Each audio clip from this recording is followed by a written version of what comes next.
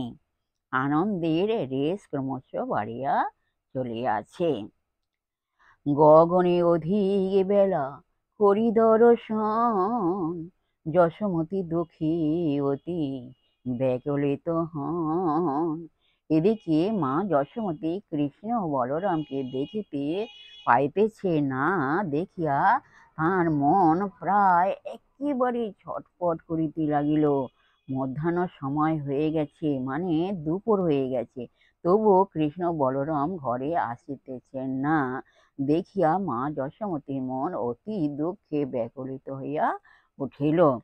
কৃষ্ণ ও বলরাম কোথায় গেল, কোথায় গেল, এই রকম একটা ভাব মা যশোমতীর মধ্যে দেখা গেল।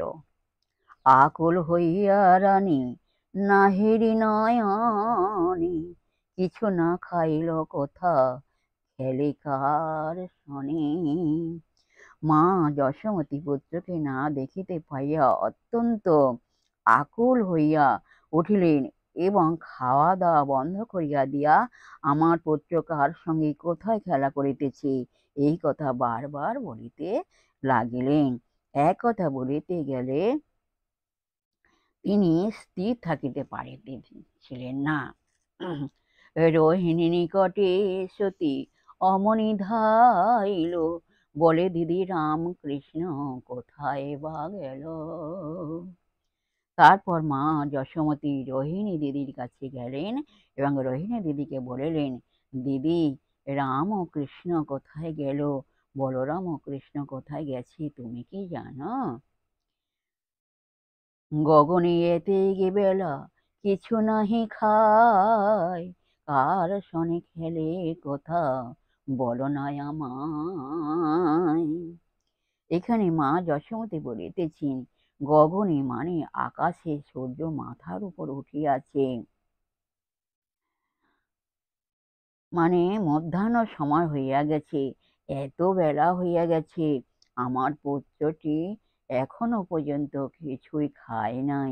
রোহিণী দিদি, তুমি আমায় বলো, কার সাথে কোথায় আমার পুত্র খেলা করিতেছে, তুমি আমায় বলো। কি জানি কপালে মোর কি হয় ঘটন, পায়ে পায়ে শত্রু তার ফিরে অনক্ষণ। এখানে মা যশোমতী বলিতেছেন, কি জানি আমার কপালে কি অঘটন ঘটিবে তাহা আমি জানি না। আমার পুত্রের পিছনে তো সদা সর্বদাই শত্রু লাগিয়া আছে। এত বলি দুইজনে আকুলিত মনে, চারিদিকে ধায় তারা প্রত্যয় অন্যায় শনে। উপরিক্ত কথাগুলি বলিয়া মা যশোমতী ও রোহিণী দুইজনে বিষণ্ণ বদনে ও আকুলিত মনে তাহারা পুত্রের অন্বেষণে চারিদিকে খুঁজিতে লাগিলেন। কৃষ্ণ বলরাম বলি ডাকে উচ্চ স্বরে, খুঁজিয়া না পায় তারে নগর ভিতরে। যশোমতী রোহিণী কৃষ্ণ বলরাম বলিয়া উচ্চ স্বরে ডাকিতে লাগিলেন, কোথা বাব কৃষ্ণ বলরাম, তোমরা কোথায় আছো, একটি বার এই দক্ষিণীরে দেখা দাও। তাহারা উচ্চ স্বরে ডাকিলে ও কৃষ্ণ বলরাম নগরের ভিতরে কোথাও খুঁজিয়া পান নাই। তারা উচ্চৈঃস্বরে ডাকিলেও কৃষ্ণ বলরামকে নগরের ভিতরে কোথাও খুঁজিয়া পান নাই। নন্দরানী পাগলিনী পুত্রের কারণ, যমুনা পুলিন দেশে ধাইল তখন। নন্দরানী পুত্রকে কোথাও খুঁজিয়া না পাইয়া অবশেষে পাগলিনী বেশে তখন যমুনা পুলিনে মানে যমুনা নদীর তীরের দিকে পুত্র অন্বেষণে গেলেন, পুত্রকে খুঁজিতে গেলেন। রোহিণী যশোদা দহি অন্বেষণ করে, দেখিল খেলিছে সবে যমুনার তীরে। জয় রাধে জয় রাধে, রাধে শ্যাম রাধে রাধে। রোহিণী ও যশোদা দুইজনে পুত্রের অন্বেষণে যমুনা নদীর তীরে দিকে গেলেন। যমুনা নদীর তীরে যাইয়া দেখিতে পাইলেন কৃষ্ণ ও বলরাম ব্রজ শিশুগণ সহ সবাই মিলে যমুনা নদীর তীরে মনের আনন্দে খেলা করিতেছেন। বলরাম সহ কৃষ্ণ ব্রজ শিশু যত, খেলেছে আনন্দে সবে হয়ে হর্ষান্বিত। এই পর্যন্ত আজকের এই 2 লাইন এই পর্যন্ত, পরে নেক্সট দিন আলোচনা করা হবে। এই পর্যন্ত এখন বিশ্রাম রাখলাম। যাই হোক, বিশেষ সুবিধা ভক্তবৃন্দের উদ্দেশ্যে বলছি, সবাই সুখে থাকবেন, শান্তিতে থাকবেন, আনন্দে থাকবেন, 1 সেকেন্ড অনেক আনন্দে থাকবেন না। আজ নিজ নিজ পিতামাতাকে সবাই ভালোবাসবেন।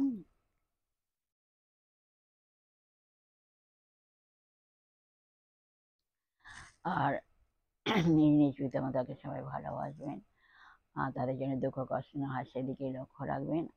আর আসুন আমরা এখন মান অভিমানে পর্ব শেষ করে মনকে কাদার তালের মতো নরম করে, শিশুর মতো সরল করে, মনের মধ্যে অহংকার ত্যাগ করে আসুন আমরা এখন রাধা নাম কীর্তন করি। জয় রাধে জয় রাধে, রাধে শ্যাম রাধে রাধে।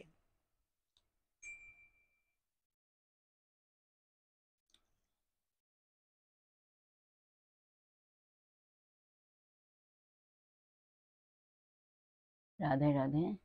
দেখে এলাম তারে সই, দেখে এলাম তারে এক অঙ্গিয়ে তোর নয়নে না ধরে।